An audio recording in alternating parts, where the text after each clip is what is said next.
ನನಗೆ 7-8 ವರ್ಷದಿಂದ ಈ ಮೀನು ಕಂಡದ ಭಾಗ ತುಂಬ ಹೊಡ್ತಾ ಬರೋದು.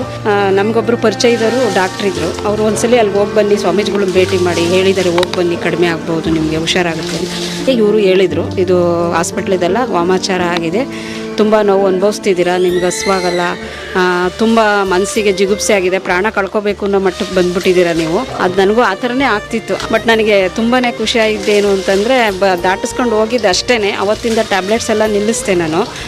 ಮತ್ತು 50 to 60% ತುಂಬ ಕಮ್ಮಿ ಆಗಿದ್ದಾರೆ. ಇಡೀ ರಾತ್ರಿ ಮಲಗ್ತಿರ್ಲಿಲ್ಲ, ಕಣ್ಣೀರಲ್ಲಿ ಕೈ ತೊಳೆದ್ಬಿಟ್ಟಿದ್ದೆ ನಾನು. ಹಾಗಾಗಿ ನನಗೆ ತುಂಬ ಖುಷಿಯಾಗಿದೆ. ಮಾತೇ ಬರ್ತಾ ಇರಲಿಲ್ಲ ಅಂತೀನಲ್ಲ, ಗಂಟ್ಲು ಆಪ್ರೇಷನ್ ಆಗಿತ್ತು. ಏನೋ ತಾಯಿಗೆ ಬಂದ ಮೇಲೆ ಸ್ವಲ್ಪ ನಮಗೆ ತಾಯಿ ಬಾಯಿ ಕೊಟ್ಟಳು. ನನಗೆ ಕೈ ಸೇಕು ಕೈ ನಡ್ಕ 2ನೇ ಸಾರಿ ಬರ್ತದೆ. ಏನಾದರೂ ಬದಲಾವಣೆ ಅನಿಸಿದೆ ಸರ್? ಸ್ವಲ್ಪ ಉತ್ತಮ ಐತೆ ಈ ಸಾರಿ, ಅದಕ್ಕೆ ಬಂದಿದ್ವಿ. ಇನ್ನು ಮುಂದಿನ 2 ವಾರ ಬರೋಕೆ ಹೇಳಿದ್ದಾರೆ. ನಮ್ಮ ತಂದೆಯವರಿಗೆ ಈಗಾಗಲೇ ಹೆಚ್ಚಿಗೆ ಒಂದು